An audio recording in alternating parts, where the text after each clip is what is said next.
सनातन ज्ञान के लिए आरोग्यम सूत्र और वैदिक वाइब्स ब्लॉग को सब्सक्राइब करें, साथ ही इंस्टाग्राम और फेसबुक पेज को अभी फॉलो करें। लिंक डिस्क्रिप्शन में है।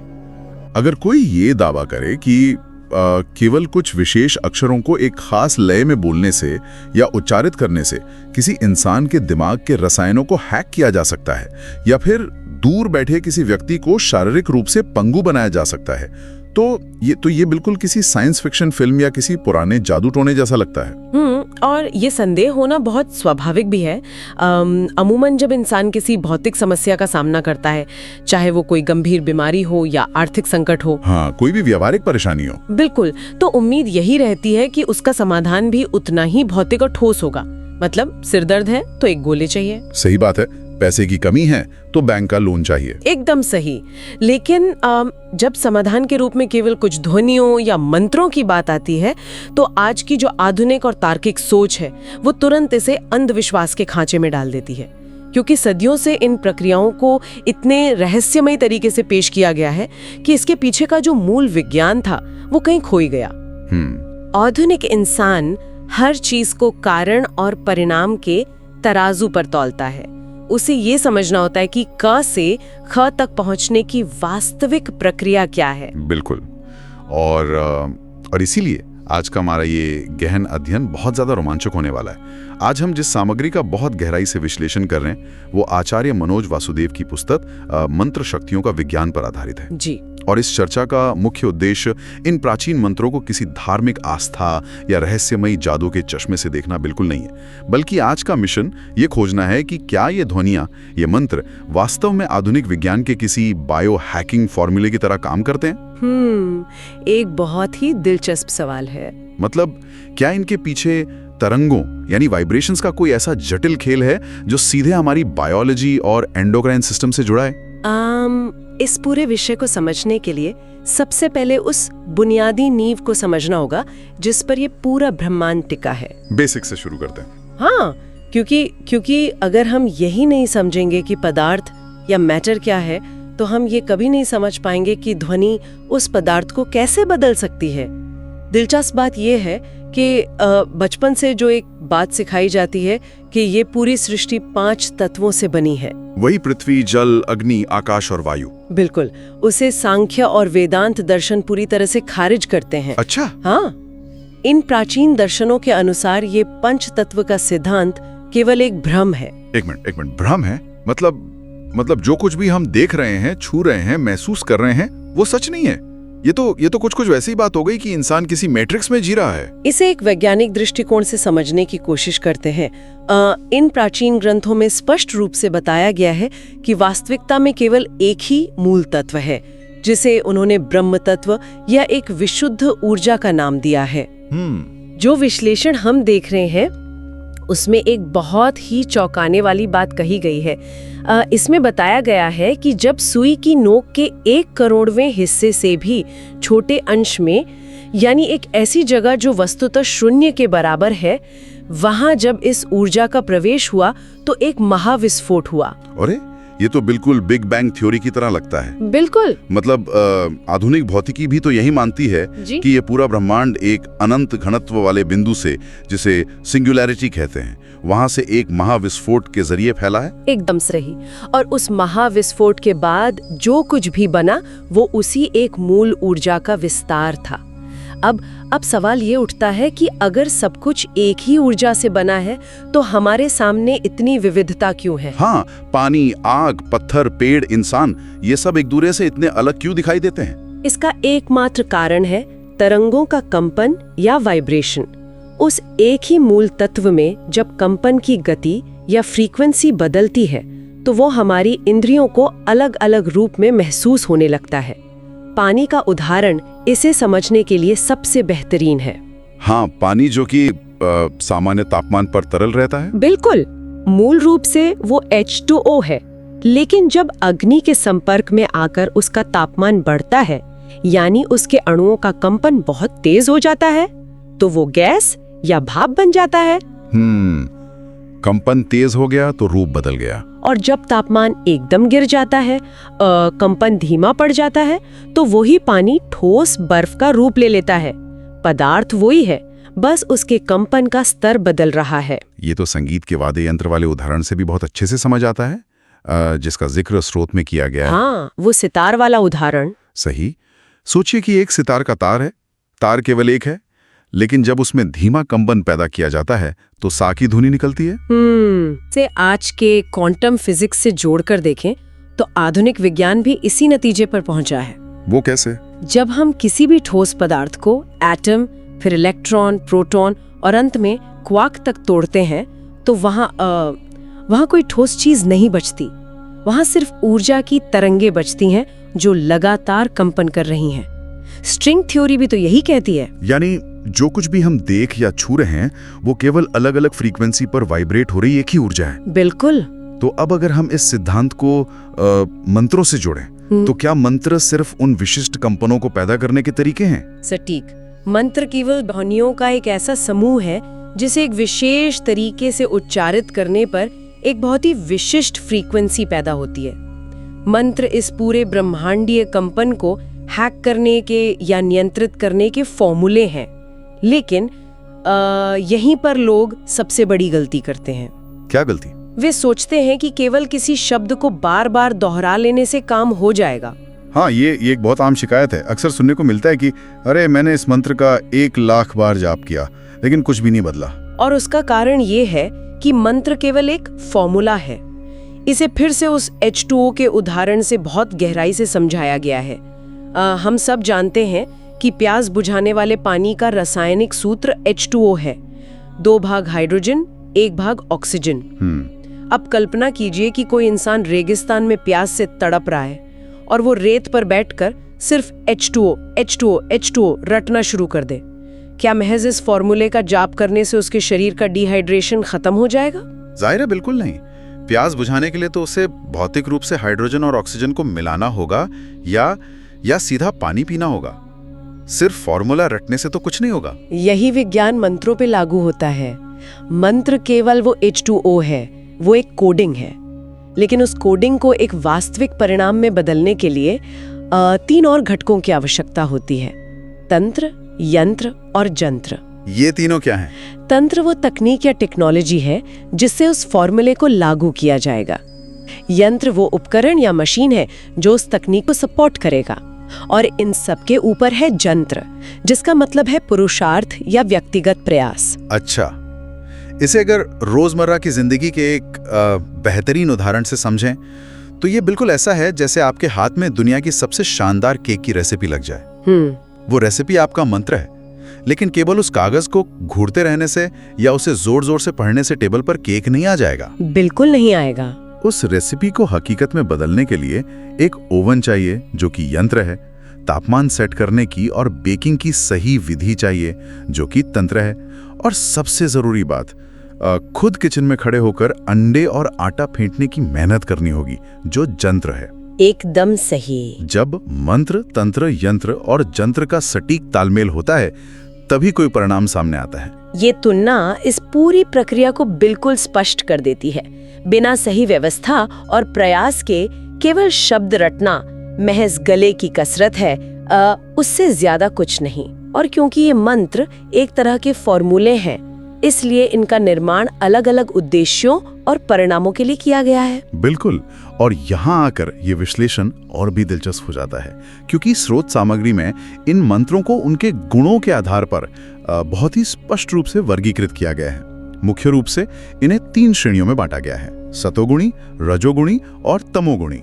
जी हाँ, सतोगुणी मंत्र वे हैं जो पूरी सृष्टि के कल्याण, शांति और एक सकारात्मक कंपन पैदा करने के लिए रचे गए, जिसे सर्वे भवन्तु सुखिनः। हाँ बिल्कुल, कि सभी सुखी हो, सभी निरोगी हो। इन ध्वनियों का कंपन एक बहुत ही शांत और स्थिर ऊर्जा पैदा करता है। फिर आते हैं रजोगुणी मंत्र। ये वो फॉर्मूले हैं जो किसी के व्यक्तिगत लाभ, भौतिक इच्छाओं की पूर्ति या किसी विशिष्ट समस्या के समाधान के लिए बनाए गए। श्रोत में यहाँ राजा दशरथ का एक बहुत ही सटीक उदाहरण दिया गया है। जब उन्हें पुत्र प्राप्ति की इच्छा थी तो उन्होंने पुत्रेष्ठी यज्ञ किया था। ये पूरी तरह से एक रजोगुणी प्रयोग था, जहां वे एक विशिष्ट लक्ष्य की प्राप्ति के लिए ब्रह्मांडीय ऊर्जा को अपने पक्ष में मोड़ने का प्रयास कर रहे थे। और फिर तीसरी और सबसे खतरनाक श्रेणी आती है तमोगुणी मंत्रों की। ये खतरनाक क्यों है? क्योंकि ये वो प्रयोग हैं जिनका मुख्य उद्देश्य ही विनाश करना, दूसरों को नुकसान पहुंचाना या प्रकृति की स्वाभाविक गति में जबरदस्ती दखल देना है।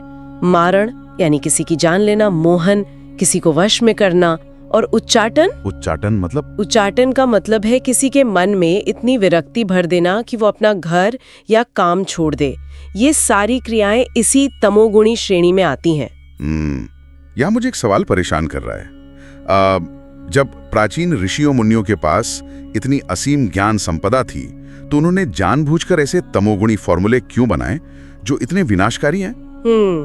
ये तो अपने ही हाथों से एक ऐसा हथियार बनाने जैसा है जो समाज को खत्म कर सकता है। ये एक बहुत ही तार्किक सवाल है और इसका उत्तर हमें उस ऐतिहासिक और वैचारिक संघर्ष में मिलता है जिसे पुराणों में देवासुर संग्राम के नाम से जाना जाता है। देवासुर संग्राम, देवताओं और राक्षसों का युद्ध। हाँ, लेकिन इस विश्लेषण की सबसे अच्छी बात यह है कि ये देवासुर संग्राम को देवताओं और राक्षसों के बीच का कोई जादुई या रहस्यमय युद्ध नहीं मानता, बल्कि ये इसे दो अलग अलग सभ्यताओं, दो अलग अलग विचारधाराओं के टकराव के रूप में देखता है। अच्छा, बिल्कुल वैसे ही जैसे आज के समय में इंसान पूंजीवाद और समाजवाद या स्वदेशी और पाश्चात्य जीवन शैली के बीच एक वैचारिक संघर्ष देखता है। ठीक वैसे ही एक तरफ वो सभ्यता थी जो प्रकृति के साथ तालमेल बिठाकर सर्व कल्याण यानी सतोगुण में विश्वास रखती थी। हाँ। दूसरी तरफ एक ऐसी सभ्यता थी जो भौतिक सुखों, शक्ति और दूसरों पर नियंत्रण यानी तमोगुण को सर्वोपरि मानती थी। हाँ। जब इन दोनों विचारधाराओं के बीच वर्चस्व की लड़ाई हुई तो हर पक्ष ने अपने अपने ज्ञान और विज्ञान का उपयोग एक हथियार के रूप में किया। तो मतलब उसी संघर्ष में ये तमोगुणी मंत्र बने। जी, उसी संघर्ष के दौरान ऐसे मारक और विनाशकारी कंपनों या मंत्रों की खोज की गई। ये नजरिया इतिहास को देखने का एक बिल्कुल ही अलग और तार्किक चश्मा देता है, और इसी समय के साथ युगों के अनुसार मंत्रों के प्रकार भी बदलते गए। बिल्कुल। स्रोत में बताया गया है कि सबसे पहले वैदिक मंत्र थे जो पूरी तरह से तरंगों के विज्ञान पर आधारित थे। फिर तांत्रिक विधा का विकास हुआ जिसमें शैव, अघोर और शाबर मंत्र आते हैं। फिर पौराणिक काल आया जहां देवी देवताओं के मंत्र विकसित हुए। लेकिन सबसे दिलचस्प बात लौकिक मंत्रों के बारे में कही गई है। हाँ, लौकिक मंत्र असल में इस विज्ञान का एक डिग्रेडेड या सरल रूप है।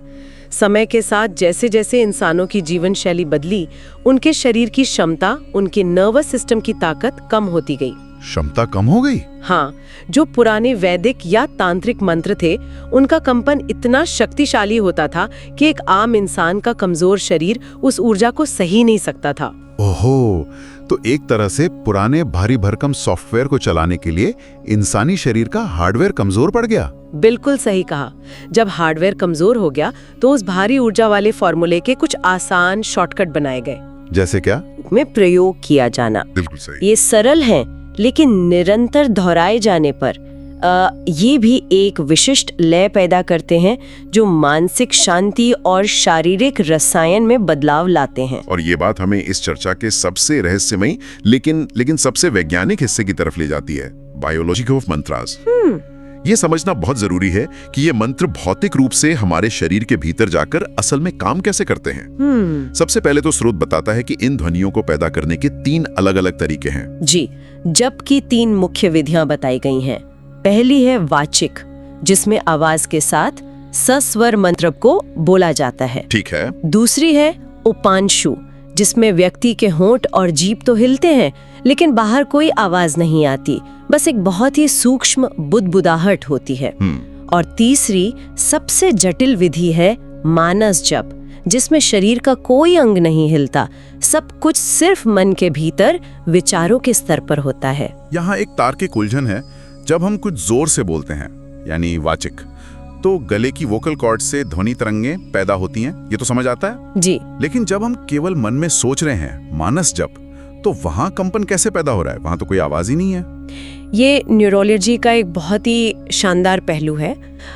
जब कोई विचार मन में बार बार दोहराया जाता है तो दिमाग के न्यूरॉन्स एक खास पैटर्न में फायर करना शुरू करते हैं। अच्छा।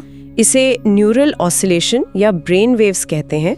मानस जप में भली ध्वनि बाहर नहीं आ रही, लेकिन मस्तिष्क के भीतर विद्युत चुंबकीय यानी इलेक्ट्रोमैग्नेटिक तरंगों का एक बहुत ही शक्तिशाली और केंद्रित कंपन पैदा हो रहा होता है। ओहो, तो जो कंपन पहले हवा में हो रहा था वो अब सीधे दिमाग के भीतर हो रहा है। बिल्कुल। और इन अलग अलग कंपनों का उपयोग कुछ बहुत ही अकल्पनीय प्रयोगों के लिए किया जाता है।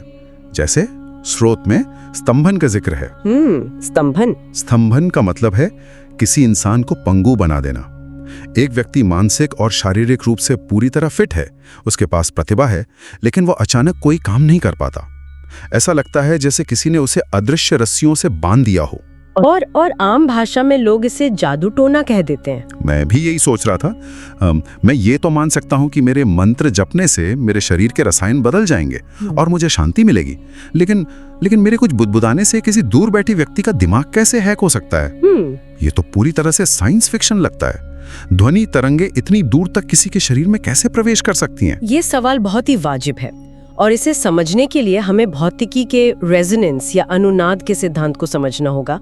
मान लीजिए कि एक कमरे में 2 गिटार रखे हैं। ठीक है। अगर आप एक गिटार के तार को छेड़ते हैं तो हवा में जो तरंगे पैदा होती हैं वे दूसरे गिटार के उसी तार को अपने आप कंपन करने पर मजबूर कर देती हैं, भले ही आपने उसे छुआ तक न हो। अरे हाँ, ये तो होता है।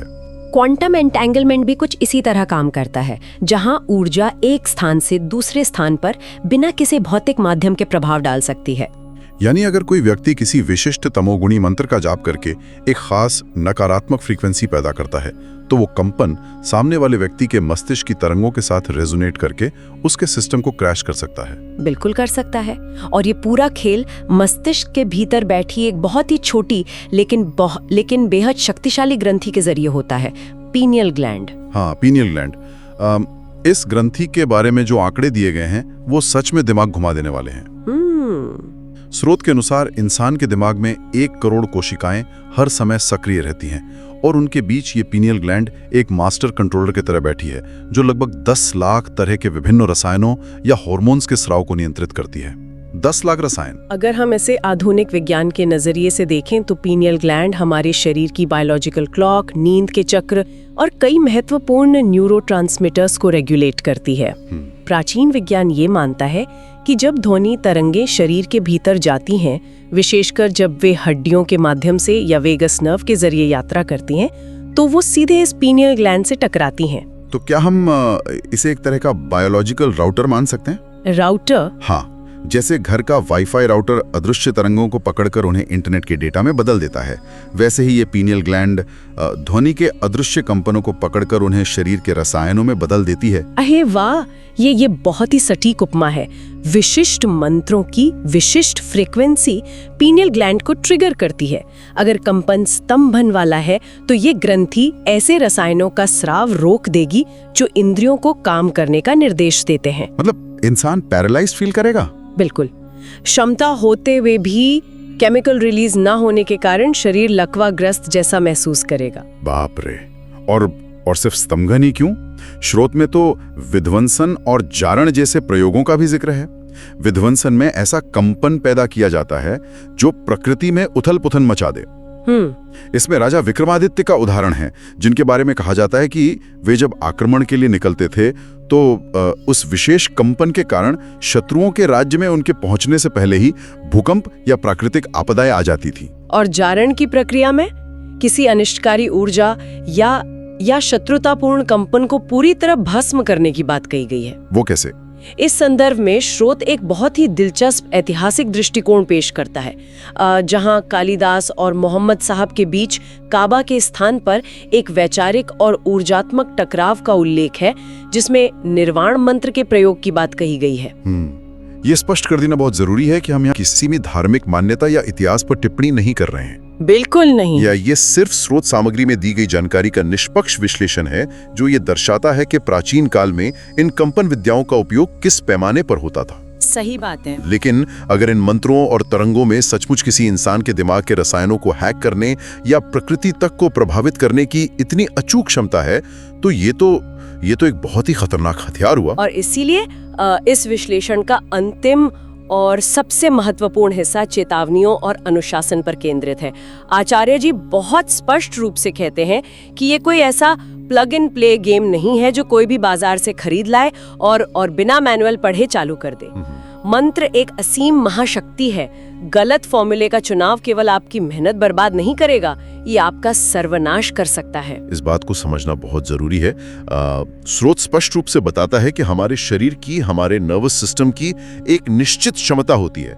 इन कंपनों या वाइब्रेशंस को सहने की एक सीमा है। जी। क्या होता है जब कोई इंसान बिना किसी गुरु के या बिना अपनी क्षमता को पहचाने किसी बहुत ही तीव्र कंपन वाले मंत्र का जाप शुरू कर देता है?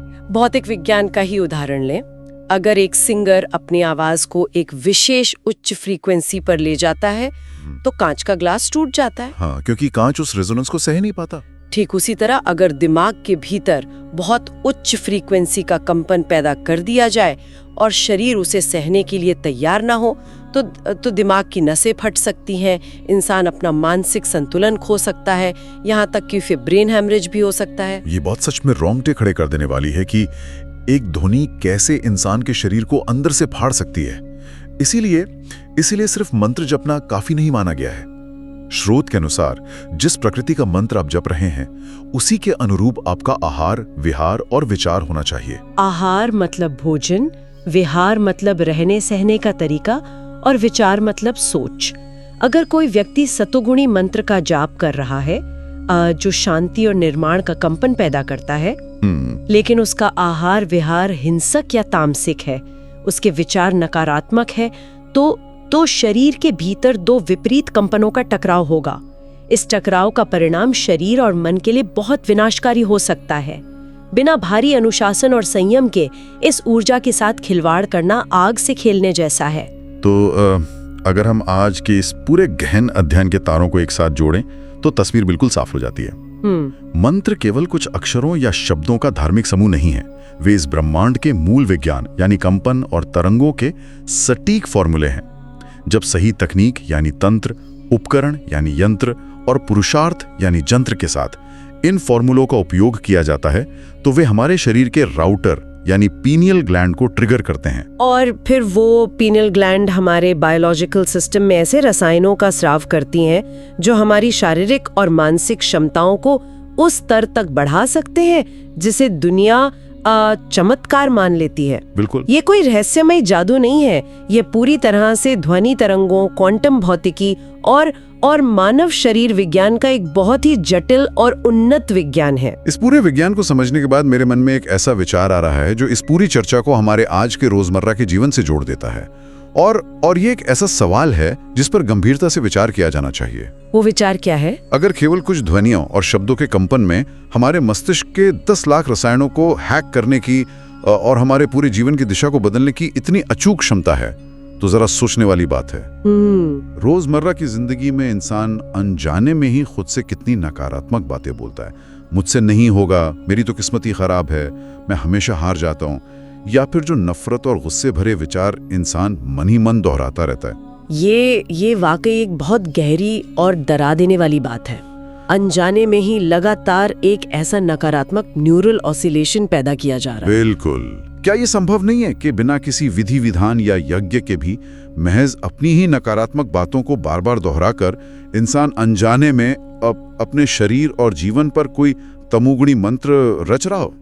100% संभव है। जब इंसान समस्याओं की बात करता है तो उसे लगता है कि समाधान बाहर किसी गोली या पैसे में है, लेकिन क्या पता असली समाधान उन शब्दों के कंपन में छिपा हो जो हम खुद से और इस ब्रह्मांड से हर दिन हर पल कह रहे हैं। सही बात है। शायद इंसान बिना जाने ही हर दिन अपने ही भाग्य को गलत दिशा में हैक कर रहा है। खैर, इसी गहरे विचार के साथ आज के इस गहन अध्ययन को यहीं विराम देते हैं। Om Shanti. Let this flame bring light and healing to all. सनातन ज्ञान के लिए आरोग्यम सूत्र और वैदिक वाइब्स ब्लॉग को सब्सक्राइब करें, साथ ही इंस्टाग्राम और फेसबुक पेज को अभी फॉलो करें। लिंक डिस्क्रिप्शन में है।